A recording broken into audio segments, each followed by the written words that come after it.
Okay, I think we have a real treat today. I want to thank you guys for joining me, but I just need I need to do a little intro. This is the first of many in this, and what this is a two-part interview with Yorgan De Castro.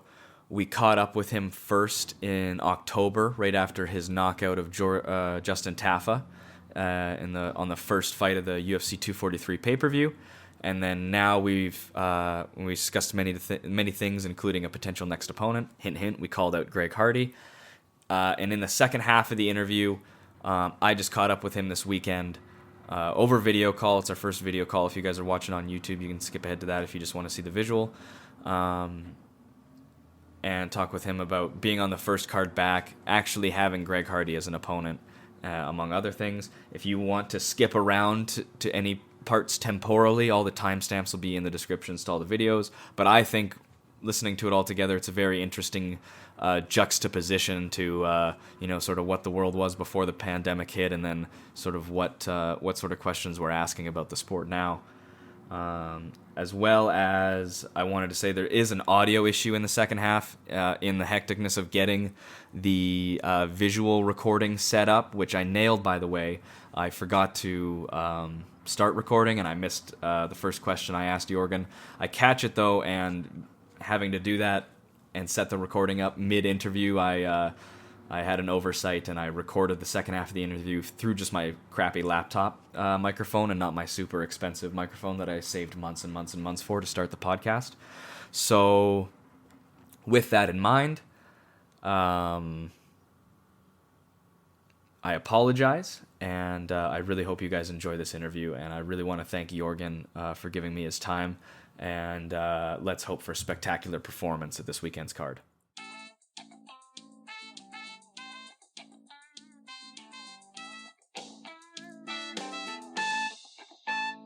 Welcome back to another episode of the Throwin Bones MMA podcast. I'm your host, Kyle Wheeler. With me, my co-host, Adam Gerber, as always. Today we have a very special guest, undefeated UFC heavyweight Yorgan De Castro.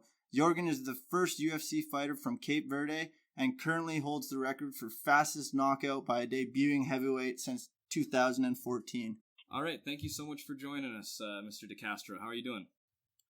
Very good, sir. Thank you for having me. Of course, yeah. Thank you for coming on. It's a little while after the fight, and that's because it's just been so crazy for you after this emphatic debut. What exactly has your day-to-day life looked like in the weeks following your performance of the night KO of Justin Tafa at UFC 243? Crazy, man. I mean, daily is remain the same. I mean, I come here, went to work at 5:30, get home at 3. Gym, then get home again at 8. But there's a lot of interviews, a lot of broadcasts, everyone know me now around here. This is a small city, so everywhere I go, people know me, pictures, a lot of stuff. So been fun, busy but fun. I like it. Yeah, awesome. How was it returning to work after getting that win in the UFC finally? Yeah. That's the thing. I mean, I like to stay humble and stay in the path that brought me to the UFC. So I mean, get to work was fun. I mean, but the people, the reception was good. Everybody was so happy and so proud of my performance. That was worth every second of the fight. Awesome. Right on. You work. For those who don't know, you work 5:30 to 3 every day as a high school security guard. Did you find that now that you're whooping butt on national TV, are the kids giving you a little bit more respect, or there's some problem kids that are maybe a little bit more disciplined when the Mad Titan's on the clock? Yeah, they even no problem at all, man. They love me. Everything I ask, they do. They're very respectful. They look up to me, and I've been even show up in the class and do some speech sometimes to the behavioral kids, so it's been great. They definitely respect me. Awesome. So after you got that win, a lot of pressure off your shoulders. How was it? What did you go and eat after you got that big knockout win? that was good because that was right there in Australia. So after winning, I got some beer and pizza. That's my first thing. Perfect. Or there's nothing like a nice pie, hey? I like my pizza. I like my burger, but definitely I always do pizza and burgers after the fight. Are you more of a thin crust New York style pizza guy, or are you a Chicago deep dish man? Yeah, Chicago deep dish. That's what I like. Nice hearty meal. Yeah. Yorgan, so after you got your win, did you stay around and watch the rest of the fights, like the Whitaker-Adesanya fight? Yes, I do saw Israel. I did saw the Jam Hooker with Ayaquita too. Awesome. What did you happen to catch Adesanya's walkout? Yeah. Yeah. Yeah. He just raised the bar for everyone else. I don't even know how he got the permission to do that workout. That was awesome. Yeah, that's crazy. I couldn't imagine doing that, especially going out like to fight for the title. How much confidence that would take. It's quite impressive. That actually show a lot, because you got to be really confident in your skills to do that. To go so relaxed and do that workout. Oh God, yeah, especially in front of that record-breaking crowd. I mean, just over 3 months ago, you were fighting in a casino in front of 300 people, and that was the most people you'd showed up in front of in your career. And then to go from that to fighting in front of 60,000 people, breaking the live gate for the sport, that must have been quite the experience. That was crazy. I mean, I still can't believe that. I mean, there was like, talk with you right now, give me chills, and look like you bring me back to the stage again, and it's like very, very, very special moment for me, and I will save that moment in my life forever. That was great. Yeah, that was incredible watching it. Even I had the chills on my couch. Just the scenery around you and everything. That many people was insane. I saw a video you posted to your Instagram of you and I believe it was your uncle dancing before the fight. Do you dance before every fight? Help loosen up a bit? Yeah, that was the weigh-in days. Yeah, we were just chilling and relaxed. I mean, I like to keep positive.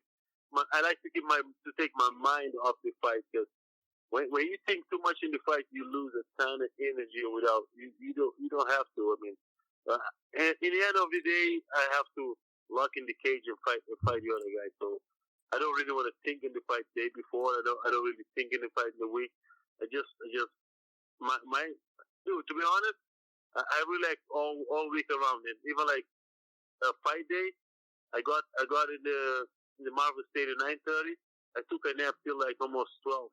Then I woke up and started warming up, because I don't really like to think in the fight. There's nothing colder than a guy who takes a nap right before a fist fight. I love it.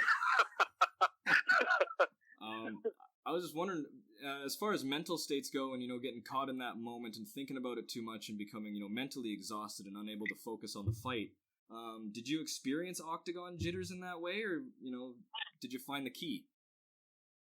Dude, I love every moment of that fight, from the walkout to the Bruce Buffer announced my name, and even like he connect me with a straight left hand.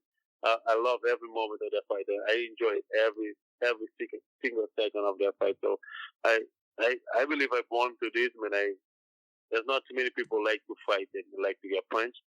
I was cool with everything that happened in that fight. I was experiencing everything. So I was happy. I believe I was in the right time, in the right place, and I could have been in a better place. I love every moment of that UFC 243.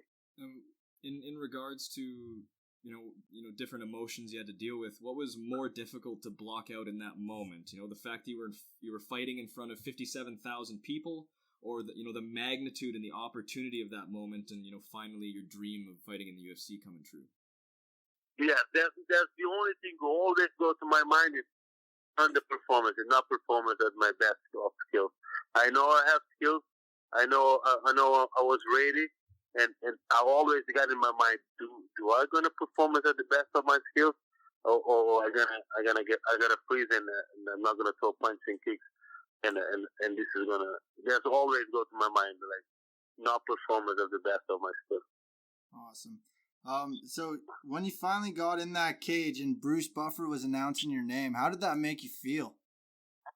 That was crazy. I tried to focus on Justin Tafa when he was announcing my name, I keep my eyes on Justin, so I don't get too emotional and start to get too excited, because I know like a lot of people were watching, and I knew it for a fact that Justin Tafa was very, very, very emotional, and he was very excited. So I tried to take my mind off that and just take my time. Yeah, eyes on the prize. Yeah. And I mean, the final thing, I mean, there's so much, pressure on you in this debut, more than I think in most people's debut.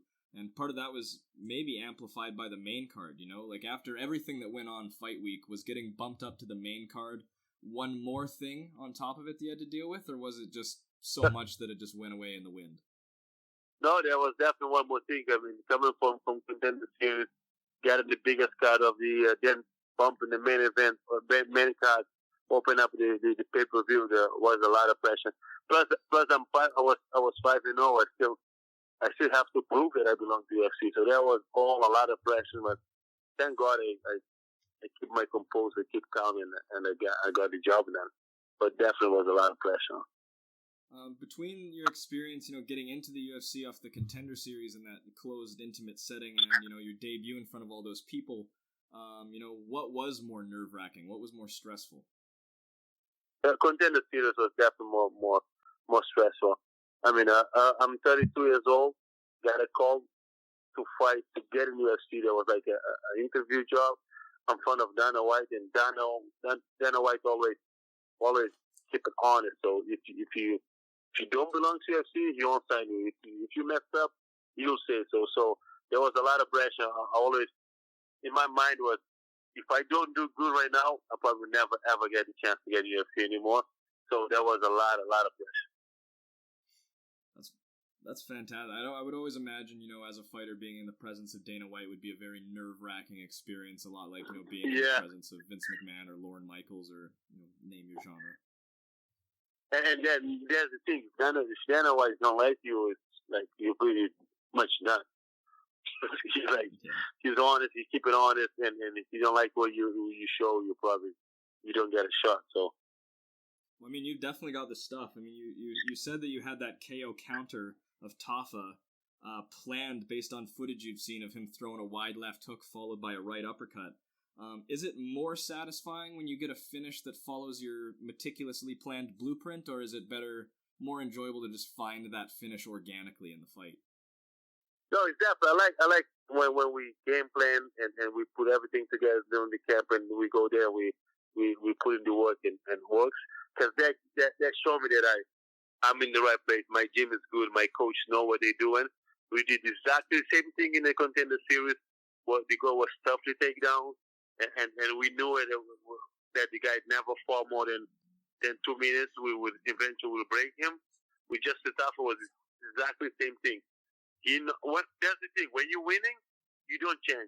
Justin Tafa knocked people out. He knocked 3 guys out, same exact way. So we knew that he won't change there. That works.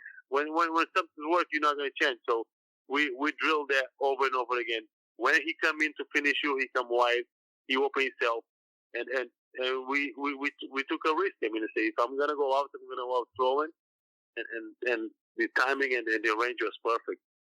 Yeah, no, it was a truly beautiful KO. The step back to the right hand, it was incredible to watch. Reminded me of McGregor Aldo. Yeah, it was truly beautiful. Yeah. So just a question. You grew up playing soccer, and in your Contender Series fight, we saw you chopping the tree, landing some nice leg kicks. Just wondering, does your soccer background kind of help you with your footwork in the cage?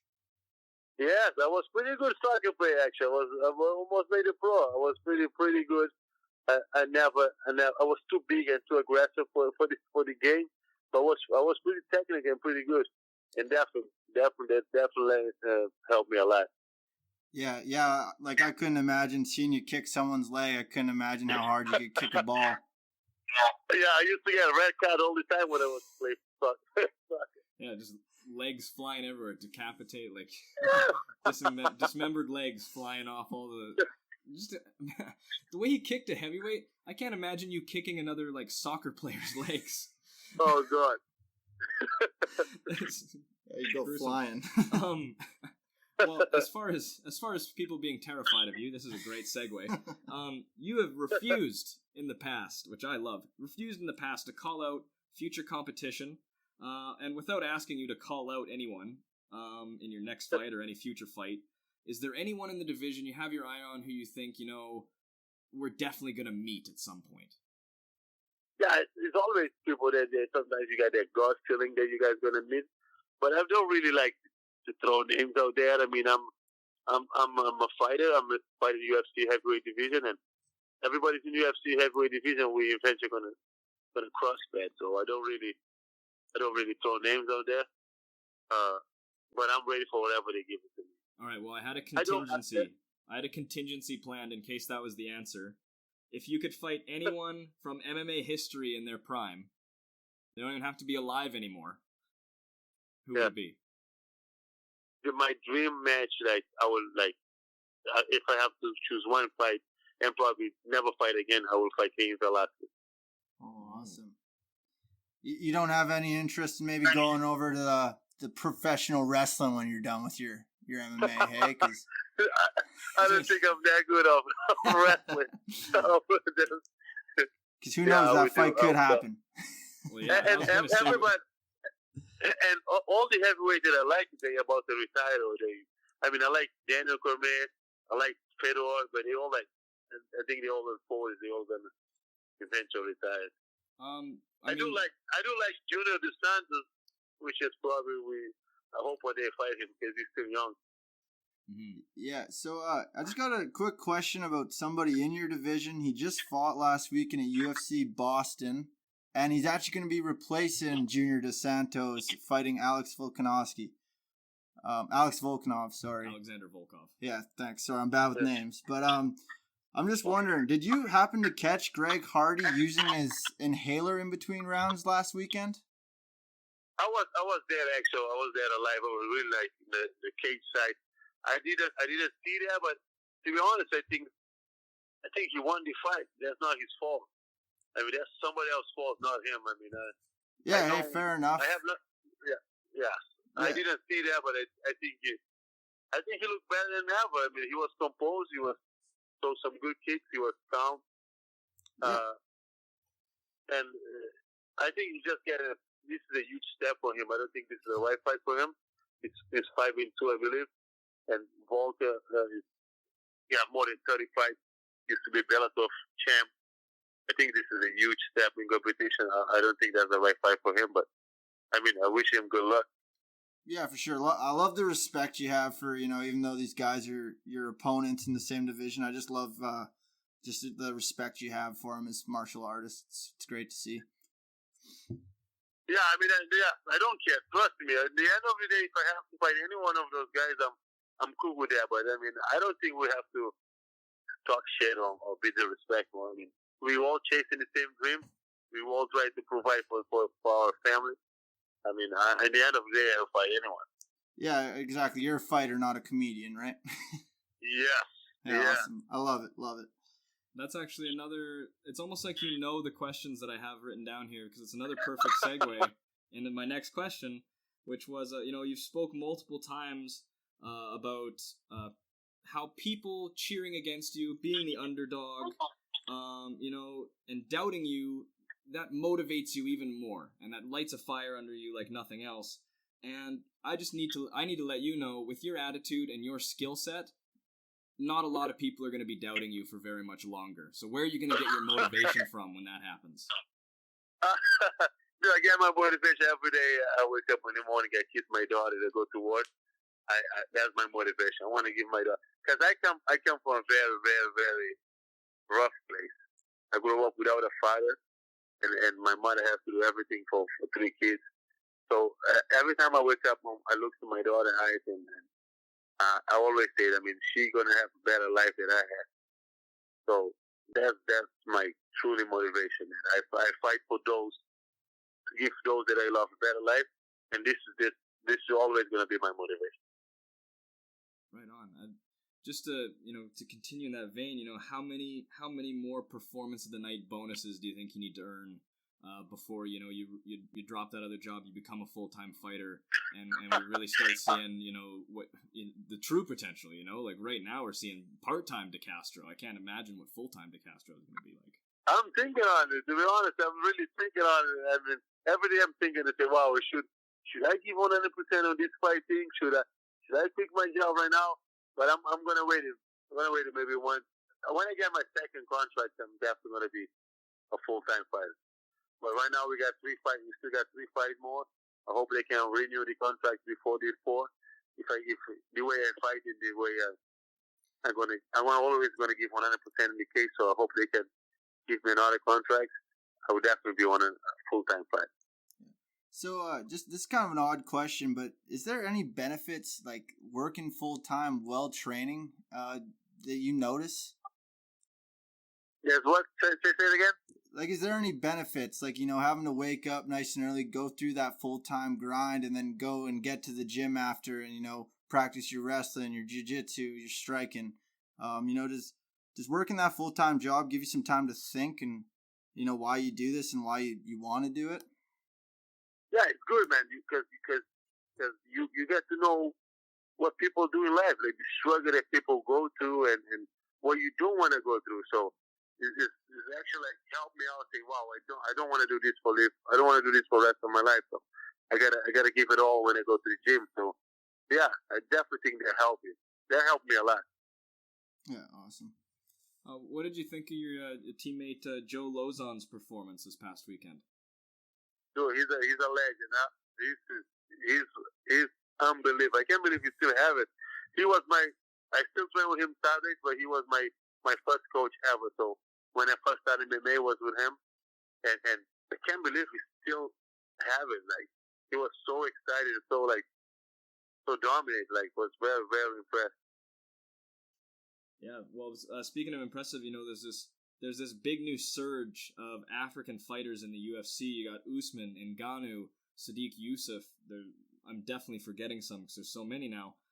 How would you feel about potentially participating on an African-focused card similar to the one they had in Australia for 243? I must be on that card. If that ever happens, I must be in that card. That would be a dream come true. That would be like crazy. I definitely must be in the car. I had one last question, just more out of just pure curiosity. When you were around 18, you left Cape Verde, as if my information is correct, and you chose Portugal to move to. Why exactly did you pick Portugal as your destination? Because there was the easy pick. Because my father was Portuguese, so I had my paperwork. I have another. My passport is Portuguese, so I have Cape Verde and Portuguese. So that was the easy one. So I went to Portugal, bigger than Cape Verde, and more opportunity. So I choose Portugal. That's kind of my second country. Interesting. I know it's pretty recent still from your last fight, but do you have any set date in your mind? Is there another time you want to be fighting by? Are there any other prospects on the horizon? Yeah, I do. I asked for December, but they say all the cards is all full. So they do make man and say if you want me back in January at the late February, I'll be there. Awesome. We can't wait to see it. And you won't have to let us know. We keep up to date on all these things. But when that fight is announced, we will be putting it out everywhere, letting people know that you're one of the Throwin Bones certified beauties, and you'll have the support of the podcast for the rest of its duration. Thank you very much, man. I appreciate that. Really appreciate it. Absolutely. Good luck in your next fight. Thoughts and prayers to your family. I hope they're all doing well, and you have a wonderful night, sir. Thank you very much, you guys. Yeah, you take too. it easy, You guys Yorgan. awesome. Yeah, have a good night, bro. You too, buddy. All right. Bye-bye. All right. Well, that was a fantastic second part of the interview that I just did with Yorgan De Castro. And full disclosure, had a bit of an audio issue and maybe didn't record the first little bit of it. All you missed was me and De Castro jovially catching up since our discussion in October. Having a couple laughs over the fact that even though he might have been a little bit late to call me today, which is no issue at all. I shared my story of how daylight savings time caused me to completely miss an interview with Frank Camacho. So you guys missed that hilarious story. Trust me, Yorgan De Castro loved it. He laughed a lot. And then we talked briefly about how since October he'd been sort of injured and needing to fight through that, and therefore he wasn't booked on cards as early as he wanted to, and that this camp has been going well, but that he had really had to shrink down his team to a group of about 6 or 7 people and really work on focused areas due to the pandemic. And as he's sort of explaining that process, I start recording, and I also realized that I hadn't been, and so we kind of go from there. So there you go. I caught you up on that. You missed my hilarious Frank Camacho story, so you're just gonna have to wait until another time in the future where I'm shooting the shit with a fighter, and then I'll tell it to them, and you'll get to hear it third person. So without any further ado, because I've already talked too long, here's the second part of the interview with Yorgan De Castro, discussing his upcoming fight with Greg Hardy, and training and being optimistic for fighting during this global pandemic. I hope you enjoy, and most importantly, I hope you go and give Yorgan De Castro your full support at UFC 249 on... Oh, I don't even know that. When is April 9th? May 9th? May 9th. That's what it is. May 9th. It's changed. So I almost said April 18th, but that was last month's UFC 249. Okay. And after that, which was absolutely further ado, here it is. 5, 6 guys. It's just one-on-one section, and I have 2 teammates to spar with me on Saturday. All right, excellent. I just realized, sorry, I had a bit of an audio issue there, so I missed our first bit of the conversation, but that's all right. We'll save that for ourselves. That can be our little nugget. Oh boy, what's going on now? Oh boy, okay, sorry, I'm sorry. My all of my stuff's going at the same time here. I hope you can still see me. Okay. So anyway, that was just a response to how the different cards have gone for you. You got a lot more people in your team now, you said, ever since your win over Tafa? No, I say I have less people for this camp. Oh. Because of all this COVID-19, so I can't really bring a lot of people. I'm sparring with 2 guys on Saturdays, and the rest of the week is just me and my coach, either strength and condition or we strike, and we do pad work and MMA drills. So I would say 6 people the most. How is that, and I guess other restrictions related to the pandemic, how has that affected your training and your preparation for this fight? I mean, we're doing the best we can. I mean, we train twice a day. We sparring once a week. I mean, we got to adapt. I mean, we are fighting. We got to adapt with the resource that we have. And, I mean, it is what it is. But it's not just me. It's everybody in the card is in the same situation. We're going to see how we all perform. How do you feel going into this fight week compared to other fight weeks? I'm good. I mean, I'm already on weight, so I'm good to go. I'm a heavyweight. As a heavyweight, we don't really cut weight, so I'm good to go. I mean, I'm always calm and always relaxed. And it's been so long that I can't wait to just go and fight. You know, it's been so long. I signed the contract first time in December, and it's been like almost 4 months. Mm-hmm. Yeah, I remember. Almost 5 months.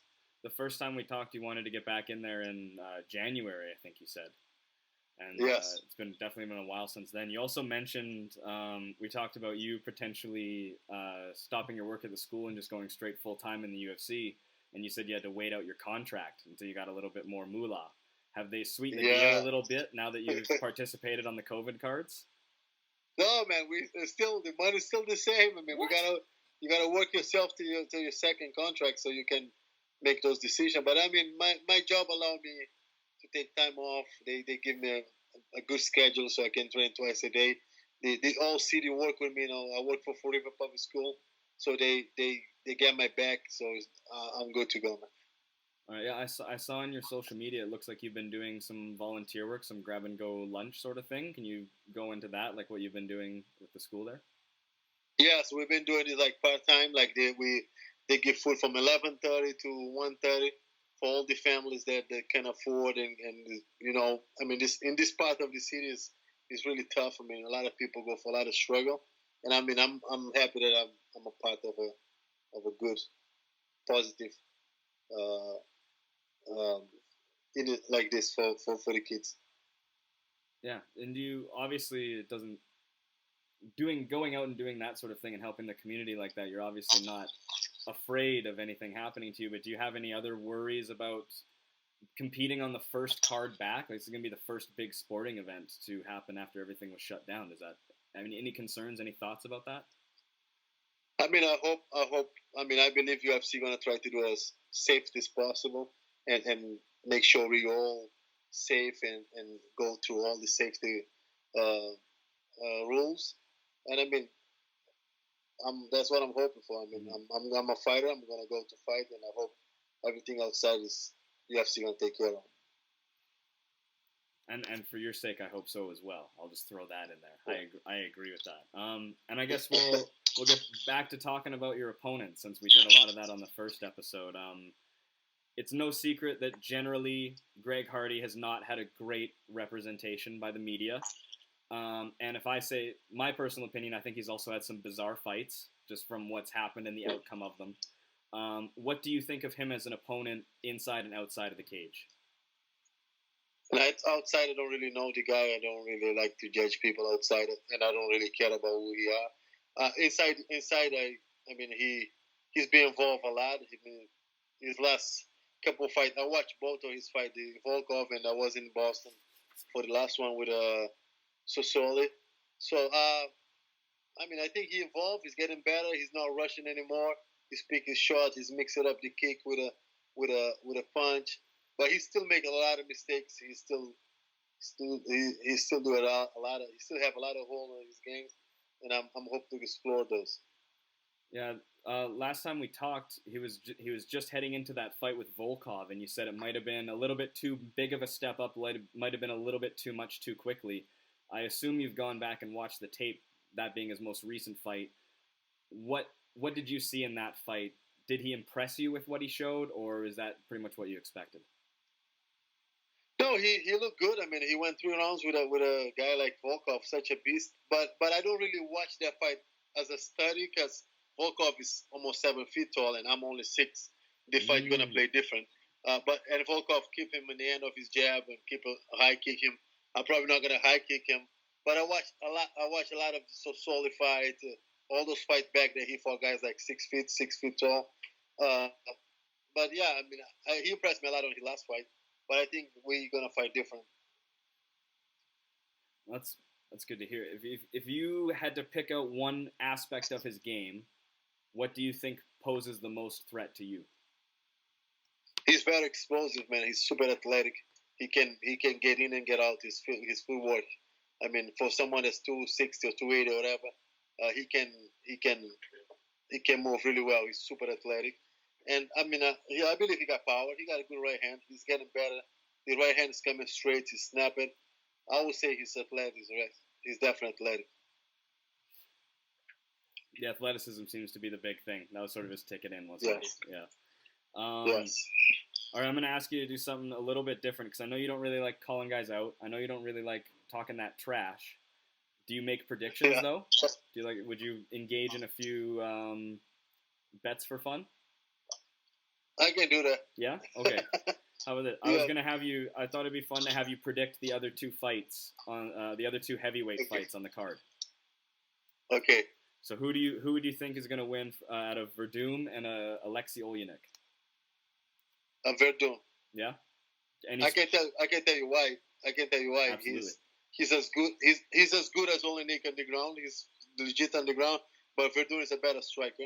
He's gonna keep the fight on the feet. He got a decent striker. He outstriked Cain Velasquez. So I think he's gonna be able to keep the fight standing, and he's gonna definitely finish Oleinik. All right, absolutely. And no ring rust for him, you don't think, or is that do you not believe in ring rust? Nah, I don't think he's not heavy. I don't think he put weight on himself. We're probably gonna be around 240. So I think he's always in the gym. I think he's gonna get it done. Right on. What about Ngannou versus Rosenstruik? I mean, I spent 10 days in Extreme Couture, and I had a pleasure to train with Ngannou a couple of those days. He's the most powerful human being I ever seen in my life. So strong, so fast. He's getting better everywhere. I think he's gonna get it done, and I think he's gonna knock out Jose. Right on. Well, I think those. Finally, here. How about this? Out of the 3 heavyweight fights on the main lineup, what's going to be the best heavyweight fight on the card? Me versus Greg. There you go. That was a soft. I had to lob you one at the end there. So I got a couple more prediction questions for you because I thought you might push back on the heavyweight predictions. So I have a couple more, and it's the other New England fighters on the card. Who do you think is going to win in the Stevens-Cater fight? Cater is long, he's big, his box is so smooth, crispy. I think he's definitely gonna impress a lot of people. I think he's a contender for sure. I think he's gonna fight for the title soon by end of the year. I think he's gonna get it done. Right on. Well, that was great. Or the last one, sorry, is Bryce Mitchell versus Charles Rosa. What do you think of that one? I saw Charlie Rosa for a couple of times. I saw he fought my friend Manny Bermudez, which I thought Manny's top of the guy. So I'm going with Charlie Rosa.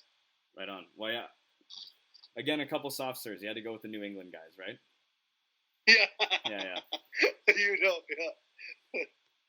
All right, and past that, I just wanted to ask you a couple of general questions. I've noticed a general flair on your social media for Dominican food, so I wanted to know what your favorite Dominican dish is. Dude, I love Dominican food. They have some good rice and bean and carne asada.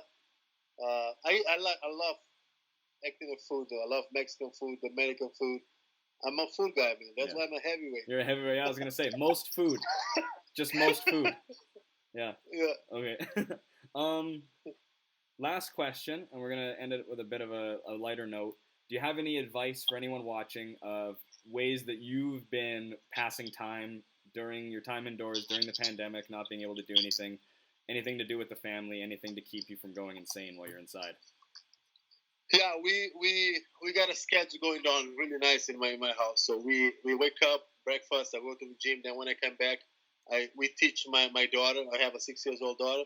So me and my wife, we got 3 days in the week that we split it up. We teach my daughter. That will go like an hour already, like an hour and a half. We teach her like we are a teacher. Then I will eat and we watch a ton of TV shows. Then I will go to the gym again. When I come back, we go for a walk. 45-minute walk with the family. You clear it up. That's good to go. Then by the time we're done, it's only 6, 7 o'clock. And it's dinner time to go to the bed. So you're saying if you have kids, you don't have time to be bored? Yes. Yeah. Trust me, the kid's going to keep you busy.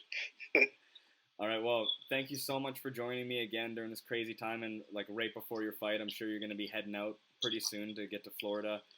Thank you for coming and talking to me. And thank you for going out to perform on the card. I know a lot of people are hungering for some entertainment right now. So thank you for doing your part on that and within your own community as well. It's been fantastic talking with you.